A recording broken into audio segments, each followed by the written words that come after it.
बहुत अच्छे, नहीं, खर्च करने से कभी घटती नहीं। मोहतरम बुजुर्गों, रोशनी की पसंद नहीं, जब तारीख में महताब अरे कमरे में कुमकुमे कितने अच्छे नहीं लगते। ठीक यही बात इल्म पर सादिक आती है। वह कौन सी चीज थी जिसने आदम दिया? वह कौन सी ताकत है जो इंसान को शुरू मखलूकात बनाए हुए है? वह इल्म है। भाइयों और दोस्तों, हम मुसलमान हैं, अल्लाह और उसके रसूल सल्लल्लाहु अलैहि वसल्लम पर ईमान रखते हैं। वाक़या है कि अगर हम इल्म नहीं रखते तो हम मुसलमान हो नहीं सकते।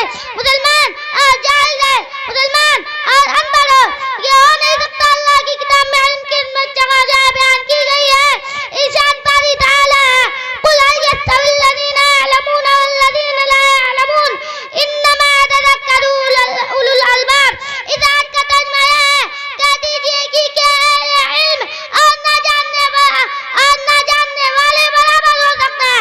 अक्लमंदी नसीहत तो करते हैं। मोहतरम दोस्तों, इनसे मुराद क्या है? क्या दुनियावी इल्म या उखरवी इल्म? वाक़या यह है कि इल्म कोई भी इंसान को इज्जत देता है। इंसान इल्म ही से कमाल पाता है।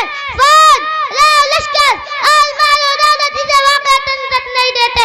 इसलिए हर इंसान को चाहिए कि वह इल्म के उसूल के लिए सरगर्म रहे। आप अगर दुनिया में इल्म हासिल करते हैं तो दुनिया में कामयाब रहते हैं, और अगर दीनी इल्म हासिल करेंगे तो आखिरत की कामयाबी आपका कदम चूमेगी।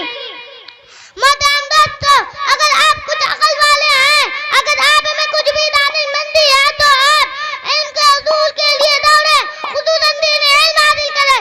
चाहे आपको कितनी तकलीफ उठानी पड़े, मसाइब झेले, तकलीफ उठाए, रातों को नींद खराब करे, फिर भी इल्म के उसूल से न भागे। इसी में कामयाबी है। दुआ है कि अल्लाह ताला हमें और आपको इल्म की खुसूसन इल्म की तौफीक अता फरमाए। आमीन। व आखिर दावाना अल्हम्दुलिल्लाहि रब्बिल आलमीन। बाप का इल्म न बेटे को अवल अजबर हो, फिर भी काबिल मीरास फिदा करूं। अस्सलाम वालेकुम। इल्म है, सर पे दस्तारे फजीलत इल्म है, जिंदगी की हर शबे तारीख में मशाले राहे हिदायत इल्म है। अजीजम ने बड़ी खूबसूरती के साथ बहुत अच्छे लहजे में तकरीर पेश की। इल्म के उन्वान पर उनकी तकरीर पर खुश होकर हाफिज नौशाद साहब ने 50 रुपया दिया है और एक साहब ने और 20 रुपया दिया है। अल्लाह ताला इनको जज़ाए खैर